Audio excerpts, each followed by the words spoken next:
La suma de los paradigmas evangelicales que ya consideramos la ocasión anterior y también otros que no mencionamos han dado a luz un espíritu mercantilista de competencia que presenta batalla contra la Iglesia del Señor con su estrategia desmoralizadora, procurando, como veíamos la ocasión anterior, amedrentar a la Iglesia a fin de introducir el pecado, el error en ella. Y esta estrategia desmoralizadora ovaciona exaltadamente el éxito numérico de algunas congregaciones y se burla de aquellas que, por su celo y obediencia a la Escritura, no son elegidas por la mayoría de los profesantes que van de iglesia en iglesia. Y de esta manera, hermanos, tiende a causar desaliento y desánimo, y después, como veíamos, comienza a ejercer presión para que las iglesias entonces dejen entrar estos métodos y el error y las tinieblas con ellos. Este espíritu mercantilista de los paradigmas evangelicales se asoma a cada iglesia pequeña y grita burlonamente: mira qué pequeña congregación. No, seguramente andan mal. Sin duda es una iglesia que está en declive, por eso son tan poquitos. Es una iglesia obsoleta, es una iglesia muerta. Dios no está allí. Y aquellos cuyas mentes y conciencias están regidas por los paradigmas evangelicales admiten la amarga semilla de la duda. Admiten la amarga semilla del descontento, de la insatisfacción de estar en una pequeña iglesia local. Y una vez que han admitido esa semilla en sus mentes y en sus corazones, primero viene la duda. Enseguida la duda da lugar al descontento. Y el descontento, enseguida, hermanos, a otras actitudes y conductas como la crítica, hasta el punto de la oposición y enseguida el abandono de esa iglesia local. Este espíritu mercantilista de los paradigmas evangelicales, pues, se asoma a cada iglesia para picar el orgullo también de los líderes religiosos, para arrastrarlos fuera del orden bíblico y llevarlos a los desolados yermos de la selva artificial del iglecrecimiento. Este espíritu mercantilista de los paradigmas evangelicales seduce a los líderes religiosos susurrándoles al oído que no se burlen de ti, que no te menosprecien. Una iglesia pequeña es sinónimo de fracaso. Demuéstrales que tú eres exitoso.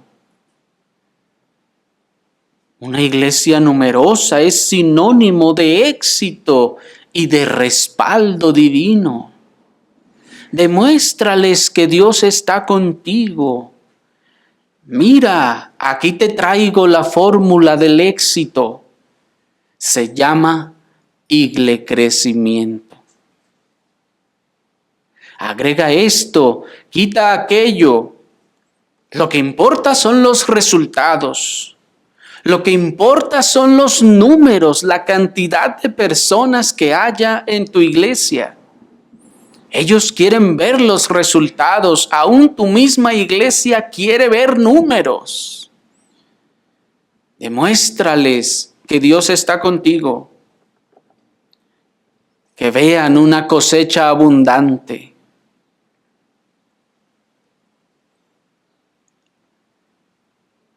Pero cuán dañinas y perniciosas presuposiciones son estas.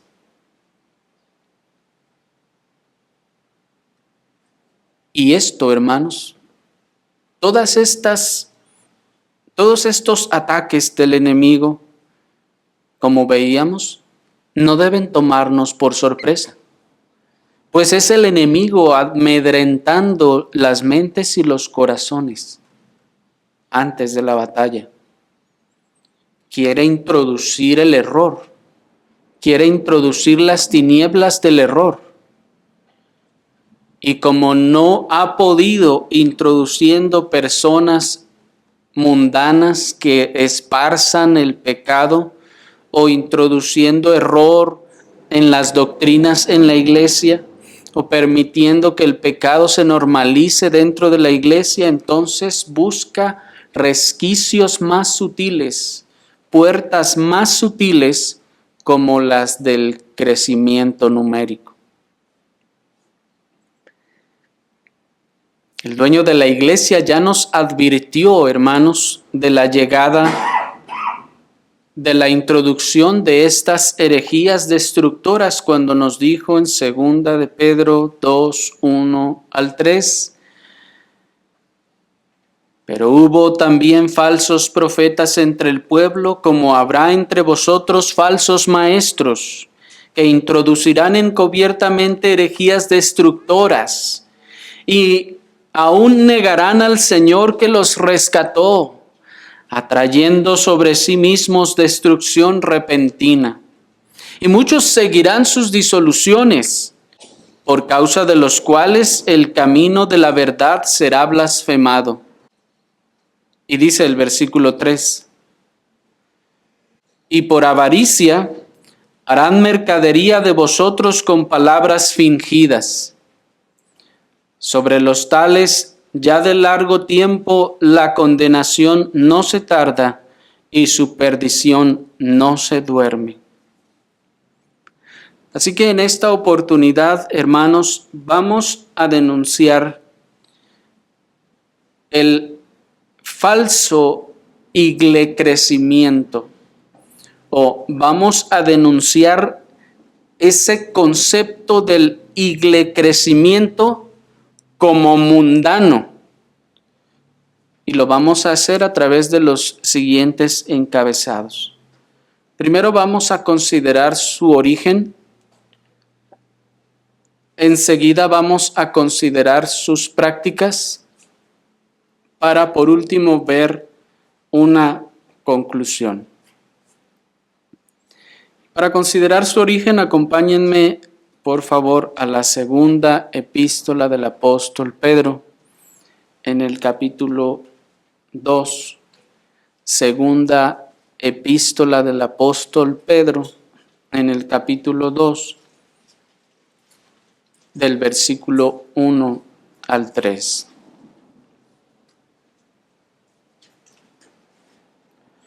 Pero hubo también falsos profetas entre el pueblo. Ojo, ¿qué hubo también? Falsos profetas. Como habrá entre vosotros falsos maestros. ¿Y qué van a hacer estos falsos maestros en la iglesia cristiana? No está hablando del mundo. Eso es algo, hermanos, que solemos olvidar mucho. En la iglesia cristiana habrá falsos maestros, dice el texto, que introducirán encubiertamente, es decir, disimuladamente, poco a poquito, sin que nadie se dé cuenta, herejías destructoras. Y aún negarán al Señor que los rescató, atrayendo sobre sí mismos destrucción repentina. Hasta ahí por el momento.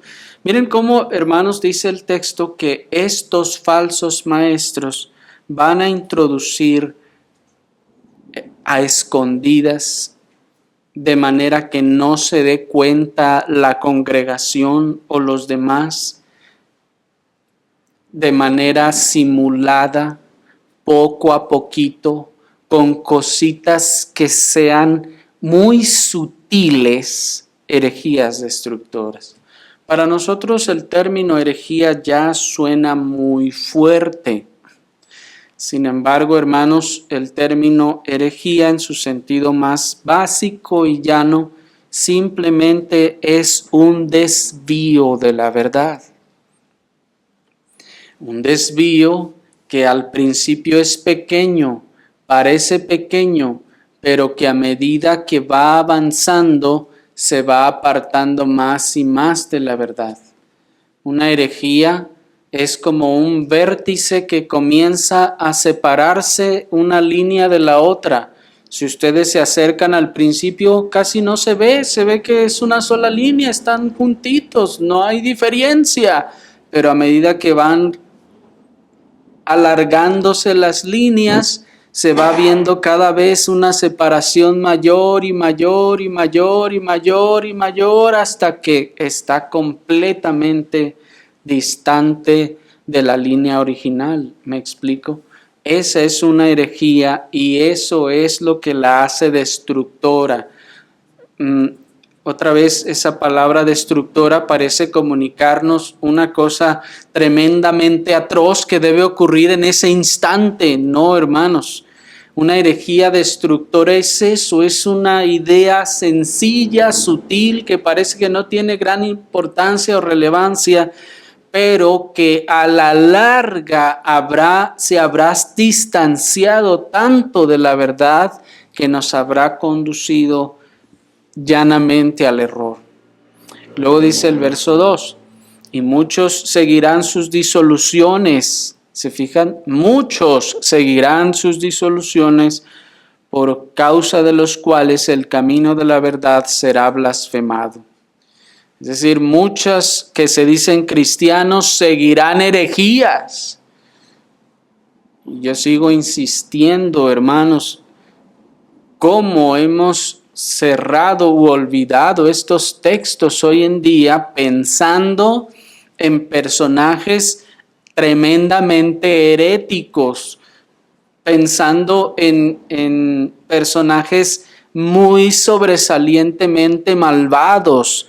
Pero, hermanos, aquí está hablando que las iglesias cristianas, las personas de las iglesias cristianas, y si suena un poco más claro para nosotros, lo he de decir, las personas de las iglesias protestantes hoy en día seguirán las disoluciones y las herejías, porque en este caso la iglesia o lo que sería el catolicismo pues ya ha apostatado desde hace ya muchos siglos. Ya prácticamente nadie de los que se dicen cristianos la considera una iglesia que pueda ser verdadera.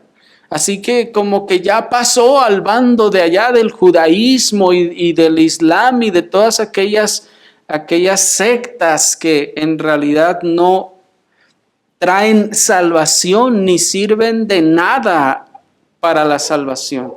Estamos hablando de las iglesias que se precian de ser cristianas. Dice el verso 3, noten, y por avaricia, ¿por qué cosa? Por avaricia harán mercadería de vosotros con palabras fingidas. Miren, hermanos, la avaricia nos está diciendo va a mover a muchos en las iglesias que se dicen cristianas a hacer mercado. ¿Cuán preciso es nuestro texto respecto a las herejías destructoras que se han introducido disimuladamente en la iglesia con el pretexto de ganar almas para Cristo? Y estas herejías destructoras, hermanos, o una de ellas en nuestro tiempo, ha cobrado el nombre del iglecrecimiento. Cuando este espíritu del que hablamos en la introducción comenzó a susurrar a los líderes y a asomarse a las iglesias, a amedrentar a las iglesias por ser pequeñas, y comenzó a introducir su descontento y su desesperación, enseguida, como como una táctica mercantil, introdujo precisamente su solución. Mira, estás mal aquí, estás mal allá, no estás creciendo, no tienes un número tal, pero aquí te traigo la solución. Hemos hecho una investigación a todo lo largo del mundo de todas las iglesias exitosas, dicen ellos, y hemos encontrado estas 7 u 8 características que tienen las iglesias prósperas y exitosas. Así que tú nada más sigue estas características y vas a tener el éxito que tienen esas iglesias de miles de personas. Y así es como se presentó y se planteó, hermanos, el concepto del iglecrecimiento. Este concepto vino de la mano, como veíamos, de la época de los supuestos evangelistas que comenzaron supuestamente a hacer campañas evangelísticas masivas y supuestamente a ganar miles de personas. De la mano de ello, y en esa misma época comenzaron las ideas de lo que hoy se conoce como el iglecrecimiento. Tiempo después se comenzaron a publicar los primeros libros sobre este tema, y algunos con diferentes nombres, pero al final todos convergiendo en cómo puedes hacer tu iglesia crecer. Algunos de una manera mucho más rampante y otros mezclándola con más y más textos y razonamientos aparentemente bíblicos, pero al final todos encaminados a la misma cosa. Y esta se convirtió en una de esas herejías destructoras. ¿Por qué herejía? ¿Por qué el iglecrecimiento es una herejía destructora? Porque está destruyendo y destruirá a las congregaciones que la adopten a mediano o largo plazo. Y esto, hermanos, lo podemos ver en aquellos que lo han hecho. Pero todavía esas congregaciones están ahí y tienen mucha gente. Sí, y están destruidas. Están destruidas espiritualmente. ¿Y cómo lo harán? El pastor de la época puritana, Albert Barnes, nos contesta comentando sobre este texto. Dice: lo harán con palabras fingidas, en griego formadas, moldeadas. Luego, las que se forman para la ocasión, palabras fingidas, falsas, engañosas. La idea es que las doctrinas que se defenderían no serían sostenidas por argumentos sólidos y sustanciales, sino que harían uso de razonamientos plausibles inventados para la ocasión. Termina la cita. Y aquí el razonamiento central, hermanos, de este fenómeno del iglecrecimiento es: tenemos que ganar almas para Cristo. Cristo nos mandó a ganar almas. E incluso, hermanos, si no fue de allí, al menos ese movimiento es el que plantó y sembró poderosamente la idea de que, o el paradigma, de que la meta o misión principal de la iglesia es ganar almas. Que eso es lo único para lo que está aquí. Cuando ya hemos visto que no, eso no es así, hermanos. Y no hay nada más disfrazado con la buena intención de ganar almas para Cristo que la política comercial de los resultados llamada iglecrecimiento. Pues con la excusa de ganar más almas para Cristo se han inventado métodos, se han hecho estrategias comerciales, y vamos a ver algunas de ellas, para poder, según ellos, ganar más almas, pero lo fingido está aquí, es que nos decía el texto, por mercadería, por avaricia harán mercadería. Lo que nos está diciendo es que lo que hay detrás, lo que está en el corazón es una avaricia por los números, y para conseguirlos harán estrategias de mercado, estrategias comerciales, es decir, del comercio mundano. ¿Y por qué llamamos al crecimiento una estrategia de comercio mundano? Porque pretendiendo una buena causa, pretendiendo una buena labor, han introducido las ambiciones, las políticas y las prácticas comerciales o empresariales dentro de la Iglesia de Cristo. Y hoy en día resulta que las congregaciones se están conduciendo como se conducen las empresas. Llevan a cabo las políticas como en las empresas, como se lleva a cabo en los comercios. ¿Cómo se hace para que una empresa crezca? Pues se hace de este modo. Hay que hacerle así también en la iglesia. ¿Cómo se hace para que un negocio prospere y venda más? Pues se reparten volantes y se hace esto, se hace estos comerciales o esta propaganda y así. Pues hay que hacer lo mismo en la iglesia. ¿Me explico? Y esto es precisamente lo que denuncia nuestro texto en el versículo 3, que por avaricias esto se convertirá en mercadería, es decir, en una forma como de comercio, como si la iglesia fuera un negocio que tiene que crecer y que tiene que prosperar. ¿Y cómo crecen o prosperan los negocios? Así, pues así hay que hacerlo también en la iglesia. ¿Me explico? La palabra que se tradujo como mercadería es la palabra griega emporeumai, la cual, según el diccionario Thayer, significa comercio, comerciar, algo que se importa para vender, es decir, mercancía.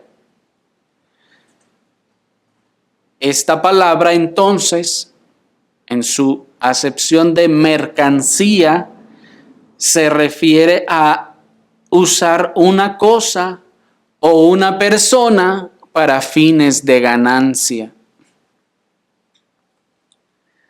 De tal manera que nuestro texto, parafraseando, nos está diciendo: y por avaricia harán de ustedes una mercancía. Está diciendo el texto que vendrán personas en las congregaciones así llamadas cristianas y por avaricia van a convertir a los congregantes en mercancía. ¿Por qué en mercancía? Porque la mercancía se compra y se vende, y entre más barato la compre, mejor, y entre más caro la venda, mejor. La mercancía se compra en muchos casos en la materia prima a granel. Tenemos que tener mucha mercancía para poder vender.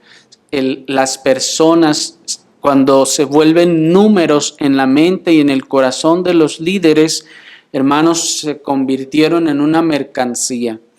Hay que atraer a la mercancía como sea, como podamos hacerlo. Es como si nuestro texto nos estuviera diciendo: los tratarán como mercancía para su propio provecho y ganancia. La política empresarial de los resultados numéricos, disfrazada del propósito de ganar almas, ha tomado el mando de las denominaciones y ha reemplazado la palabra de Dios y la preocupación por la genuina salvación por las almas por estos métodos y estas técnicas y estas prácticas mercadotécnicas. Hoy en día en las congregaciones en lugar de predicarse la palabra de Dios, en lugar de instruirse en la palabra de Dios, se toma el tiempo para capacitar ya sea a los líderes o a la congregación entera en estos asuntos de las técnicas eclesiales, de iglecrecimiento. Y hermanos, esto es literal, se deja de predicar la palabra de Dios para comenzar a darles un seminario sobre iglecrecimiento, un seminario sobre cómo atender a las personas nuevas, un seminario sobre cómo ganar almas supuestamente. Pero todas estas cosas, hermanos, con las premisas de el falso iglecrecimiento. Los modelos de iglecrecimiento pretendiendo dar recursos a la iglesia para su tarea evangelística, introdujeron las tinieblas del mundo en la iglesia, porque los conceptos del mundo se trajeron y se introdujeron en la iglesia y se impusieron como reglas, como normas, como principios a la par de la palabra de Dios. Y como en algunos casos les mezclaron algunos textos, entonces se dan por buenos y verdaderos. Y hermanos, hablen ustedes contra eso y se les van a echar encima, porque van a decir, es que esto es bíblico, el Señor nos mandó a ganar almas. Y con mucha convicción se los dirá. Pero como todo lo que tiene que ver con la mercadotecnia y los negocios, el enemigo de nuestras almas primero creó la necesidad y luego nos vendió el producto. ¿Sí han oído eso, no? Que esa es la estrategia de mercadotecnia de hoy en día. ¿Han visto esa clase de baratijas, artilugios que no sirven para nada, pero que se ponen de moda y todo mundo las compra? Se dice que cuando se quiere introducir un producto, primero se debe introducir la necesidad. Dice, primero tienes que hacerle creer a la gente que necesita lo que le estás vendiendo.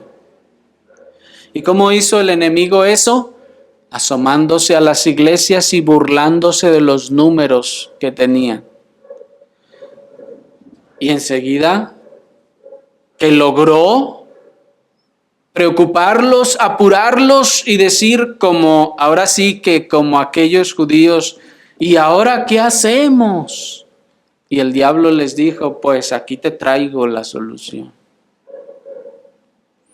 Entonces la política empresarial que ahora impera en el evangelicalismo de nuestro tiempo, primero creó la necesidad presumiendo de logros, burlándose de los pocos números y hasta presionando a los pastores con cuotas anuales o cuotas semestrales de almas convertidas, entre comillas, oprimiéndolos con las bofetadas de sus burlas paradigmáticas y sus infladas estadísticas de resultados banales en otras congregaciones. Y con eso quedó todo el plato servido para la introducción de las estrategias. Ok, tú ganas. ¿Cómo le hago para que la iglesia crezca? Y así, recompensando con gloria y reconocimiento mundano a los más sagaces en el arte de la atracción de las masas, sedujo a los incautos a adoptar los modelos empresariales dentro de las iglesias. Y haciendo mofa y burla de aquellos que no desplegaban esos mismos resultados, consiguió doblegarlos ante sus promesas de resultados express, con tal de que adoptaran sus modelos de crecimiento. Porque recuerden lo que sigue gritando este modelo y este paradigma: una iglesia pequeña es sinónimo de fracaso, predica el crecimiento. Pues en ese caso, hermanos, qué fracaso el de Pablo en Atenas. Pues nos dice Hechos 17:34 que solo algunos creyeron. Y qué fracaso el de nuestro Señor Jesucristo cuando en Juan 6 confrontó a la multitud con su hipocresía y prácticamente todos lo abandonaron, excepto sus discípulos. Qué fracaso entonces el del Señor, ¿no les parece? En ese momento tendría él una congregación de algunos, al menos unos 25,000 personas.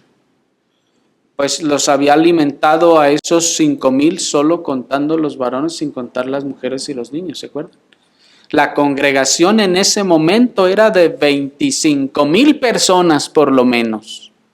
Pero cuando el Señor los confrontó con su pecado, los confrontó con su hipocresía, ¿saben de qué tamaño quedó la iglesia después? De 12 personas. Esto es lo que hizo el Señor. Había una congregación inmensísima. Y yo les aseguro, hermanos, que si fuéramos a alguna de esas mega iglesias o alguna de esas grandes iglesias y de verdad confrontamos el pecado, no solo desde el púlpito, sino de manera personal, les aseguro que se vacían igualmente. Se vacían igualmente. El asunto es que no se confronta. Y en muchos lugares solo se confronta desde el púlpito. En el mejor de los casos, En el mejor de los casos se habla, sí, alguna vez de pecado en el púlpito, pero a nadie se le dice personalmente, a nadie se le confronta personalmente el pecado. ¿Me explico? Y es como esas personas que dicen que cuando van a la congregación se tienen que llevar su casco. ¿Sí han oído esa gente? Así vive esa gente. Dicen que se ponen su casco para evitar las pedradas, dicen. Y todos los domingos van con su casco para evitar las pedradas, dicen. Así dicen. ¿Ustedes creen que esas personas son creyentes? Cuando ni siquiera están dispuestos a recibir la palabra que se les predica desde el púlpito. Olvídense que lleguen ustedes y le digan personalmente: usted está pecando en esto. Hermanos, a la primera se van. A la primera se van de la iglesia.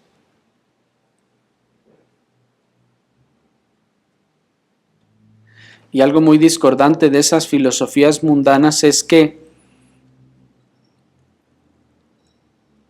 si los grandes números son el respaldo de Dios, entonces tendríamos que reconocer que ese Naasón Joaquín es un ungido de Jehová.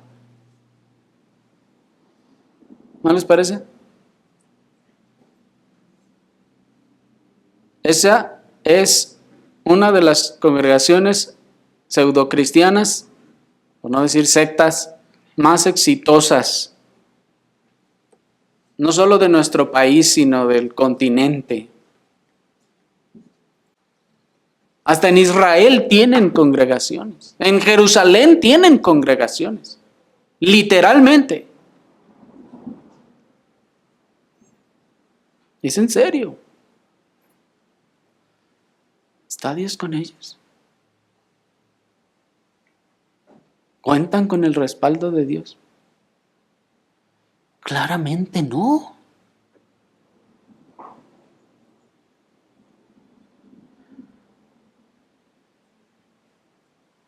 Pero muy lamentablemente ese espíritu del crecimiento ha tatuado en la memoria del evangelicalismo de nuestro tiempo sus venenosas premisas, a tal grado que muchos ahora, incluso por causa de esos paradigmas evangelicales, se encuentran tan dudosos como cuando recién salían del catolicismo, preguntándose si esa iglesia pequeña en la que están será una iglesia del Señor y el Señor estará con ellos. Y están dudando todavía.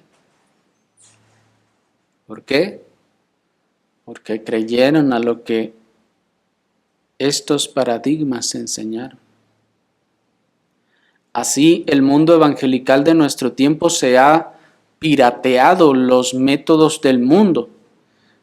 Ha traído las técnicas de comercio y de mercadotecnia, revolviéndolas con un par de versículos para llenar sus recintos de gente y así vivir de la fama, así disfrutar la influencia y el dinero que todo esto les produce. ¿Y por qué lo hacen? Nuestro texto responde: por avaricia. Así se han levantado muchos avivados en supuestos avivamientos, personajes que pretendiendo servir al Señor en realidad sirven a sus propios intereses y en su búsqueda de la supuesta gran comisión, que debería de ser con signos de pesos, revelan a cuál Señor es al que en realidad están sirviendo. Si al Señor de los cielos o al de las riquezas. Pero unos por dinero, otros por fama, otros simplemente porque no los sigan presionando, terminan acudiendo a las técnicas de comercio y de mercadería propuestas por los grandes gurús de la herejía del iglecrecimiento.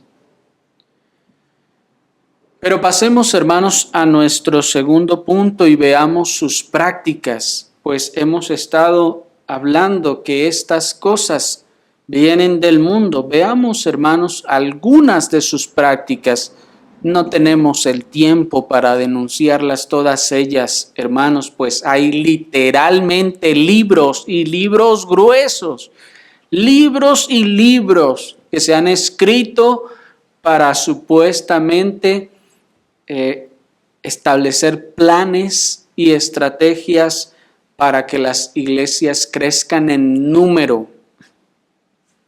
Ojo, ninguno de ellos se enfoca en que crezcan en el conocimiento de nuestro Señor Jesucristo, que crezcan en santificación y esto. No, que crezcan en piedad, no.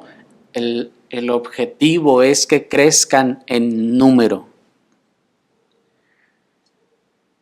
Otra forma sencilla de probar la procedencia mundana del crecimiento es a través de sus propios métodos y prácticas. De los seminarios de iglecrecimiento y del libro de uno de los más, sino el más grande de los promotores de la herejía del iglecrecimiento, un tal famoso Rick Warren, que incluso ha estado en la toma de protesta de algunos presidentes demócratas de los Estados Unidos. Se puede resumir que para que puedas tener una iglesia exitosa y crecer, tú debes implementar estrategias tales como: 1. Un servicio para visitantes, dice. Voy a ir aquí rápido, hermanos, y si desean luego les puedo compartir estas cosas para que los tengan por allí. Pero en su libro él dice que lo primero que hay que implementar es un servicio para visitantes. Dice él, un servicio de estilo contemporáneo destinado a atraer a los no creyentes de la comunidad. Este debe reemplazar el tradicional servicio irrelevante, dice él, de adoración dominical. Este hombre está diciendo, ese servicio aburrido es irrelevante para la sociedad. Ellos no quieren ver eso. Ellos quieren un servicio contemporáneo, dinámico, que atraiga a la gente. Para hacer esto con éxito, el servicio de la iglesia, dice él, debe centrarse en las necesidades de los visitantes. Según este hombre, se debe analizar la cultura y lo que le gusta a la gente. Es la clave, dice él, para tener éxito atrayendo personas a la iglesia. De hecho, en una de las cosas que él propone es que se haga, incluso si es posible, una encuesta a la gente de alrededor. ¿Qué les gustaría en una iglesia?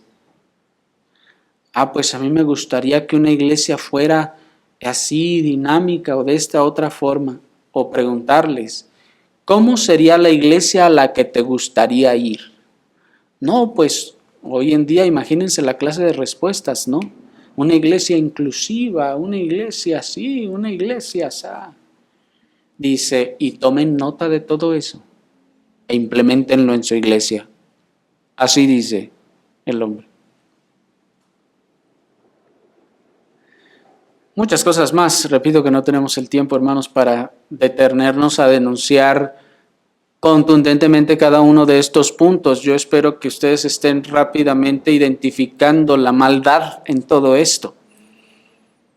Pero enseguida dice, el mensaje, dice Warren, no debe ser amenazante, sino familiar y cómodo para las visitas. Sí, hermanos, esa es la otra estrategia, dice él. No, aguas con que el mensaje sea amenazante. Si la gente se siente amenazada con el mensaje que se da, porque de hecho propone ya no llamarle predicación, sino el mensaje. Dice, ese mensaje no debe ser amenazante, no debe incomodar a las visitas, dice él. Porque si incomoda a las visitas, entonces se van a ir. No, debe ser un mensaje familiar. Debe ser un mensaje dinámico, agradable de escuchar. Y de hecho, de ahí es de donde luego se empiezan a desprender aquellas ideas en donde hasta proponen y dicen, debes de incluir tantas anécdotas en tu mensaje para que la gente esté atenta. No debe ser un mensaje serio, de vez en cuando, hazlos reír. No, hermanos, es una de cosas. Pero sigue diciendo él en cuanto a la parte del mensaje, dice, el mensaje debe ser solo positivo. Miren todo lo que eso implica, dice él. El mensaje tiene que ser solamente positivo. La gente ya tiene una vida dura, dice, y viene a la iglesia a cargar las baterías. Así que el mensaje debe ser positivo y deben irse contentos, dice él. Así que temas como la culpa, el pecado, deberían ser reemplazados con un mensaje positivo que ayude a la autoestima, las relaciones interpersonales, la mejora del estado de ánimo o la motivación para el éxito. Estos temas alentarán al individuo cansado.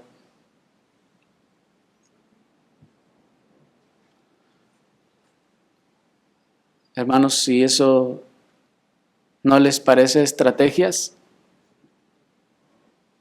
creo que necesitamos mucho más claridad en el propósito de la iglesia. Según Warren, lo que funciona es lo que es menos ofensivo y lo que es positivo y estimulante es lo que debería definir el ministerio. Dice, y agrega, cito literalmente, dice, no traten de decirme que la Biblia requiere santidad y un estilo de adoración y ministerio que sea diferente al del mundo. Termina la cita. Así dijo este hombre en ese libro. No traten de decirme que la Biblia requiere santidad y un estilo de adoración y ministerio que sea diferente al del mundo.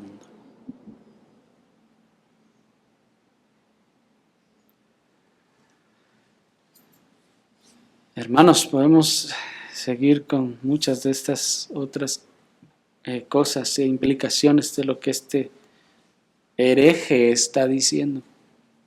Pero otro de los puntos que él señala es que dice, la forma de vestir, dice, debe ser casual en la iglesia. Para muchas personas inconversas, la palabra informal, dice él, y estoy citando, para muchas personas inconversas, la palabra informal es sinónimo de auténtico, dice él. Así que, además de que dice que el pastor debe tirar los sacos y las corbatas y que debe de andar así, informal, de hecho dice, entre más parecido a la gente de la calle, mejor, dice él. Se identificarán mejor contigo. Ahora entienden por qué hay tantos predicadores ahí en el internet, hasta con camisa o de esas playeras de cuello redondo, hasta con estampados. Y así, según ellos predicando, manga corta y así.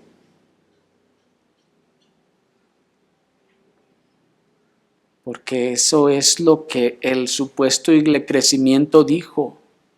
Dijo, no, vístete como ellos y se sentirán identificados contigo y querrán escucharte.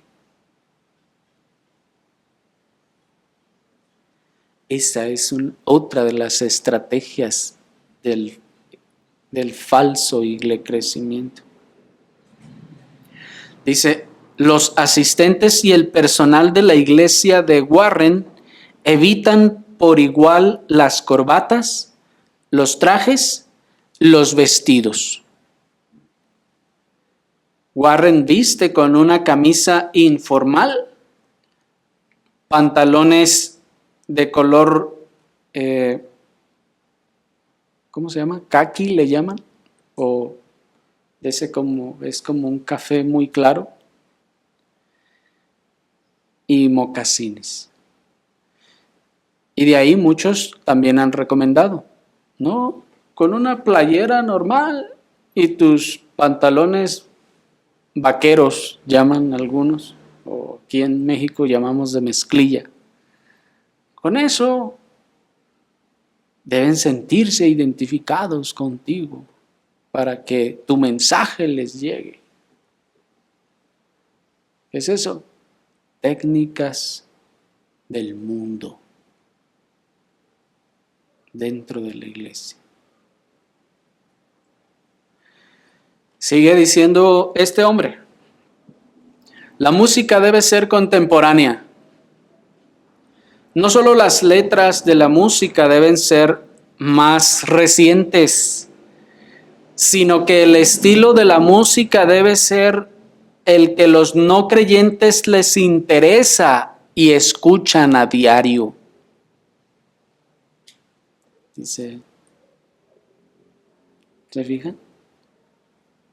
Porque dice, si tú los traes a un tipo de música viejo, con palabras viejas que incluso no entienden, ellos no se van a sentir identificados, no van a querer quedarse.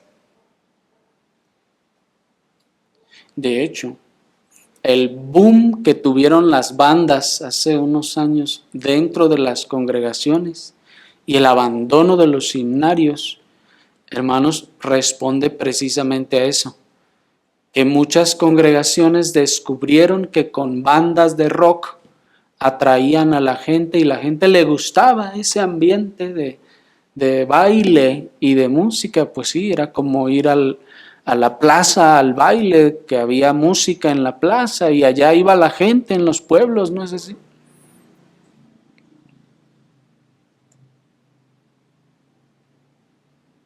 Warren declaró que una de las primeras cosas que se debe hacer en una iglesia es reemplazar el órgano con una banda. Literalmente, él dice, se debe reemplazar el órgano con una banda. Y una banda de rock, de música, pues. Batería, teclados, guitarra, bajo, percusiones, lo que sea. Y adicionalmente, dice Warren también, la instrucción doctrinal no se dé a la iglesia como un todo en el día del Señor. A pesar de que la instrucción de la Escritura es una tarea fundamental de la iglesia en el día del Señor, estas estrategias instan, hermanos, a sus seguidores a impartir doctrinas solo en subgrupos de la congregación, aparte de los servicios regulares de la iglesia. Es decir, otra de las estrategias de Warren es no impartir instrucción doctrinal en el día del Señor. Bueno, él no dice el día del Señor, ¿verdad? Él dice el domingo. Dice, no hables de doctrina el domingo. La doctrina déjala para los grupos allá en las casas. Allá que les hablen de doctrina. El domingo céntrate en que la gente la pase bien.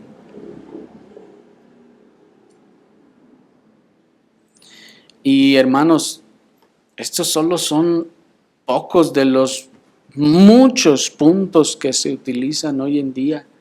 Pero no es nuestro propósito aquí sacar toda la lista, hermanos, pues no estamos haciéndoles promoción, sino solamente buscamos que puedan ustedes ver algunos de los puntos terribles de estos modelos de crecimiento. Y habiendo escuchado estas cosas, ¿piensan ustedes que estos mundanos metidos en la iglesia están preocupados por la salvación de las almas? Con todo lo que hemos visto, ¿piensan ustedes que de verdad están preocupados por ganar almas? ¿Por su salvación? No, noten que con todo esto es claro que ahí lo que se trata es de atraer a la gente a como dé lugar. ¿Piensan ustedes que en un lugar con esas estrategias y motivaciones se está sinceramente preocupado por el extendimiento del reino de Dios?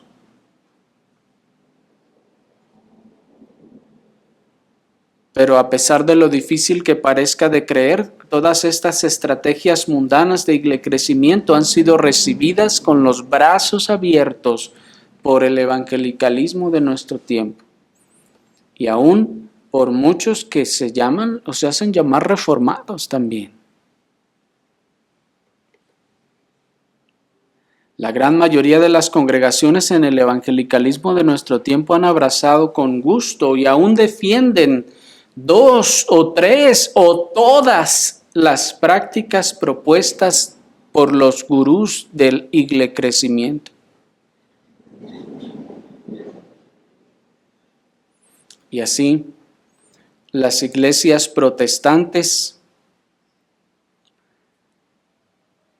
500 años después de la Reforma, han cambiado los órganos por grupos de pop, rock y hasta reggaetón, porque esto atrae a la juventud, dicen ellos. Hoy en día las congregaciones que se llaman cristianas cambiaron el culto reverente por shows y presentaciones, porque esto agrada, dicen ellos, entretiene a la gente y hace que se quede la gente. Cambiaron el evangelismo por conciertos y estrategias traídas del mundo, porque una vez más, esto es lo que atrae a las multitudes, los conciertos. Como dijo uno de sus máximos gurús, cito literalmente, para hacer crecer una iglesia primero debe atraer a una multitud.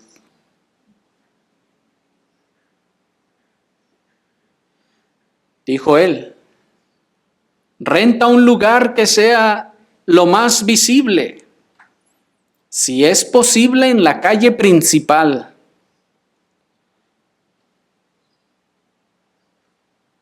Pero ¿no es esto lo que se hace con los negocios? ¿No es eso de lo que se busca con un negocio? Pero la iglesia no es un negocio. La iglesia no es un negocio. Y dicen ellos, busca un lugar que no esté a las afueras de la ciudad. No escojas el lugar que está a las afueras de la ciudad, aunque sea el más barato. No, dice, algunos incluso señalan un porcentaje de inversión. Dice, tanto por ciento tienes que invertir en un buen lugar. Tienes que acomodarlo bien, tienes que hacer que se vea bonito, elegante, atractivo para que la gente le guste y se quede.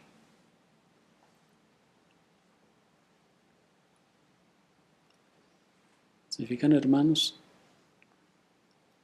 Luego dice, busca a la persona más alegre de tu iglesia y ponlo en la entrada para dar la bienvenida a cada visitante.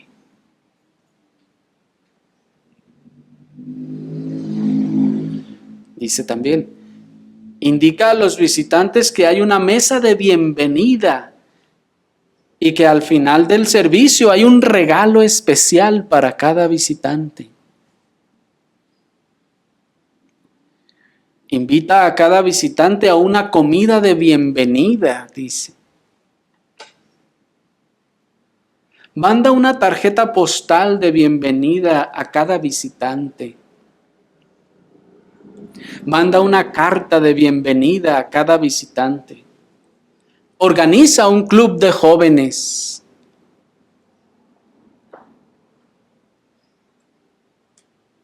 Y hermanos, ¿no es así como se lleva a cabo en el evangelicalismo de nuestro tiempo? Pero todo esto se vuelve un círculo vicioso porque luego que se ha atraído personas con estrategias mundanas y entretenimiento mundano, se necesitan más estrategias mundanas y más entretenimiento mundano para mantenerlos en la congregación. Imaginen una iglesia que es celosa por la verdad y que se le ocurre seguir alguna de estas estrategias y llega mucha gente y se llena todo y luego les va a querer predicar la verdad. ¿Qué va a pasar con todo lo que ganó o supuestamente ganó? Toda la gente que se arrimó, resultado de la estrategia, se va a ir. Esas mismas estrategias que se usaron para atraer a esa gente con motivaciones mundanas y carnales, tienen que traspasarse ahora al púlpito y a la vida de la iglesia misma para que la gente se quede.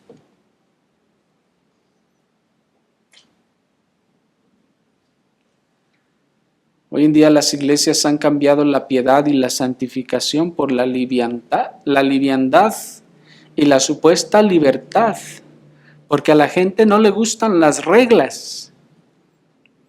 Dicen los gurús del crecimiento, a la gente no le gustan las reglas, no la vas a atraer con más reglas.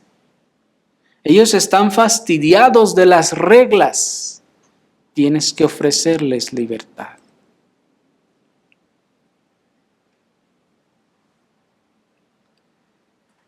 Hoy en día las iglesias han cambiado la predicación por la motivación, porque esto es lo que hace sentir confortable a la gente.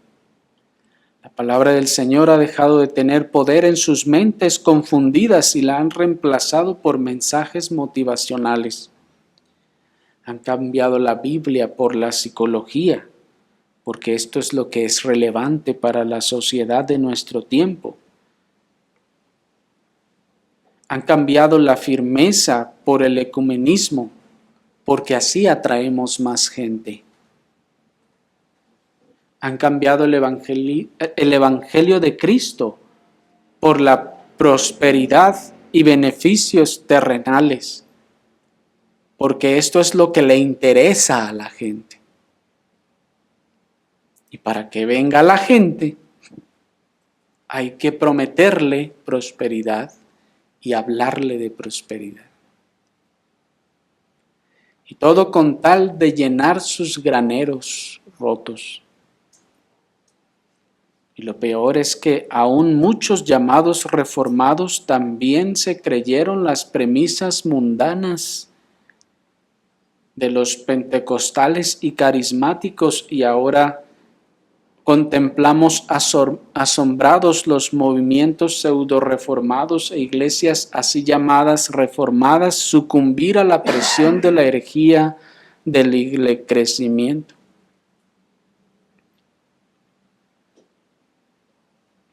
Pero la iglesia no es un club que está supuesto, hermanos, a ir creciendo aborazadamente para así poder tener un mejor ingreso o un mejor estatus.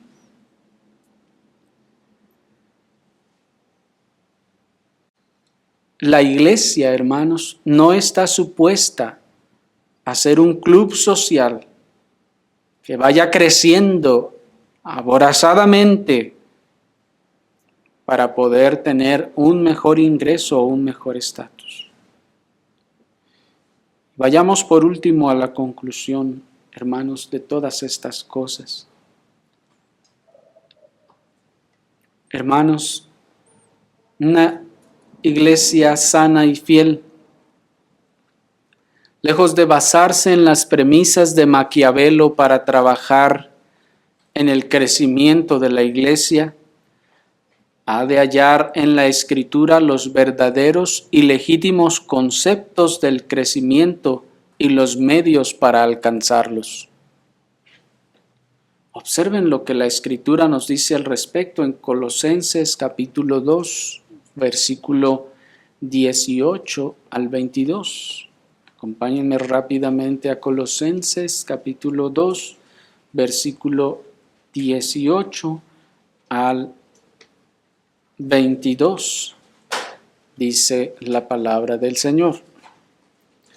Nadie os prive de vuestro premio afectando humildad y culto a los ángeles, entremetiéndose en lo que no ha visto, vanamente hinchado por su propia mente carnal y no haciéndose de la cabeza en virtud de quien todo el cuerpo, nutriéndose y uniéndose por las coyunturas y ligamentos, crece con el crecimiento que, ¿qué dice?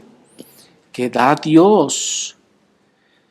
Pues si habéis muerto con Cristo en cuanto a los rudimentos del mundo, ¿por qué como si vivieseis en el mundo os sometéis a preceptos tales como no manejes, ni gustes, ni aun toques en conformidad a mandamientos y doctrinas de hombres, cosas que todas se destruyen con el uso? Hasta ahí. Observen el contraste, hermanos, entre el asirse o agarrarse, pues eso de asirse significa agarrarse. Miren el contraste de agarrarse de la propia mente carnal del ser humano con agarrarse de la cabeza que es Cristo. Pues es lo que está haciendo el texto, está haciendo una comparativa. Dice, muchos están aferrando a su vana mente carnal y no se están haciendo de la cabeza, es decir, no se están agarrando de la cabeza que es Cristo. Y lo primero que nos enseña nuestro texto, hermanos, sobre el crecimiento bíblico es que el verdadero crecimiento bíblico es en y a través de la cabeza que es Cristo. Y no puede existir ese crecimiento fuera o desconectado de Cristo. El crecimiento que la iglesia tendrá será en y a través de Cristo, y todo lo demás solo es un engaño, solo es hueco, solo es por fuera, no es real ni genuino. Es una realidad innegable que ningún cuerpo puede crecer apartado de su cabeza, ni siquiera puede sobrevivir. Por lo que toda estrategia para hacer crecer la iglesia que no proceda de la cabeza, es decir, de Cristo, que no proceda de la Escritura, no solo está destinada al fracaso, sino que aún peor, terminará matando al cuerpo. Toda estrategia que no provenga de la cabeza, toda estrategia para hacer crecer al cuerpo y que no provenga de la cabeza, hermanos, no solo está destinada al fracaso, no funciona. Y decimos, no funciona genuinamente, porque dirán, no, mira, claro que funcionó, se llenó. Sí, pero ¿cuántos de ellos son genuinamente salvos? Podemos decir con tranquilidad, prácticamente ninguno. Y no solo eso, sino que además eso va a matar al cuerpo. Porque como decíamos, luego se tienen que cambiar ahora la predicación. Ahora se tienen que buscar más estrategias para mantener a esa gente entretenida, contenta dentro de esos lugares. Y eso matará al cuerpo.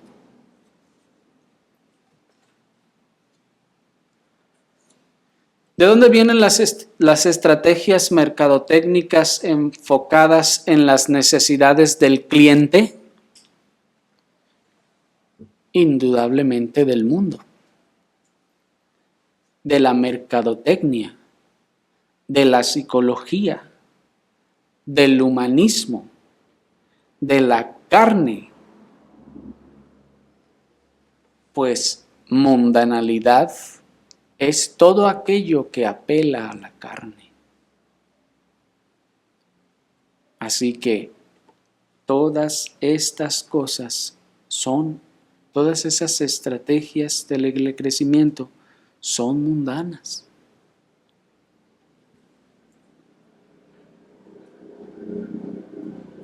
¿De dónde enseña nuestro texto que proceden todas aquellas ideas, corrientes y prácticas que no se hacen o no se sujetan a la cabeza en virtud de la cual el cuerpo está supuesto a crecer?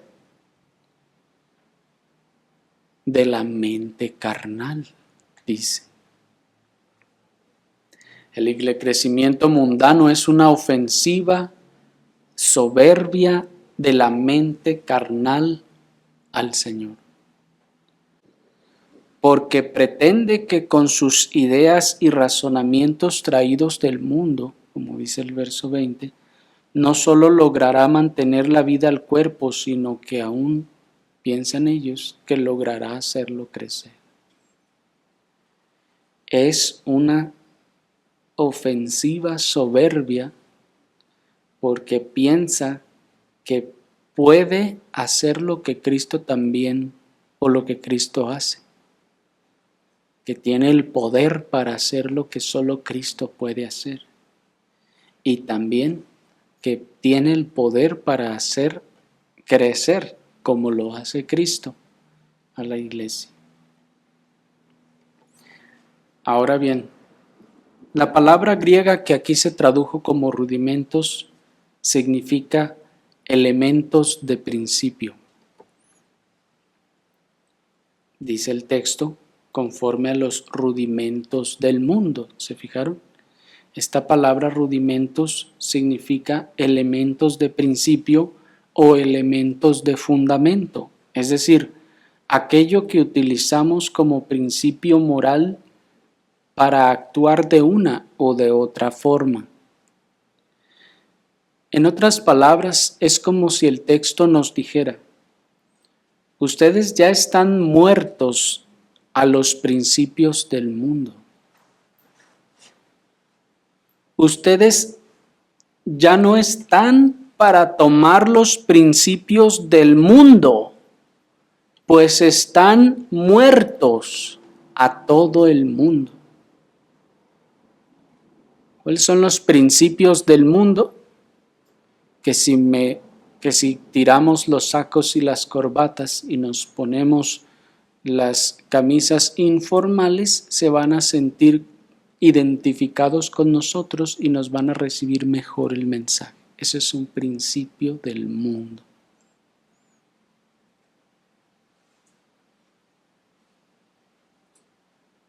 Es como que el texto nos está diciendo, y el que actúa conforme a los principios con los que el mundo se conduce, está en su propia mente carnal, como dice el verso 18, y no está sujetándose a la cabeza, como dice el verso 19. Así, los que toman estos modelos se están conduciendo conforme a los principios del mundo y por lo tanto están actuando conforme a su mente carnal y no se están aferrando de Cristo, por lo que el resultado será fracaso espiritual. El numérico estará asegurado, pero el espiritual, hermanos, también en el sentido de que morirá esa congregación. Si era una iglesia, morirá. Es como que el texto nos está diciendo, la iglesia que actúa conforme a los principios con los que el mundo se conduce, está en su propia mente carnal y no se está sujetando a su cabeza, la única fuente por medio de la cual puede crecer verdaderamente.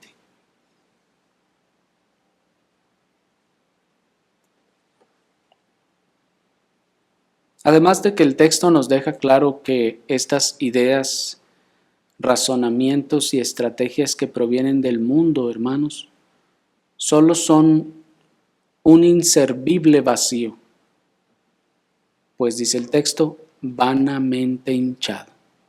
¿Qué es vanamente hinchado? Es como la espuma que se infla y se infla hasta alcanzar grandes proporciones. ¿De qué? De nada, de puro aire, de nada sustancial. Y mientras tanto, nuestro Señor Jesucristo, el Señor de la iglesia, sigue clamando, yo edificaré mi iglesia, como dice Mateo 16:18. Oremos al Señor.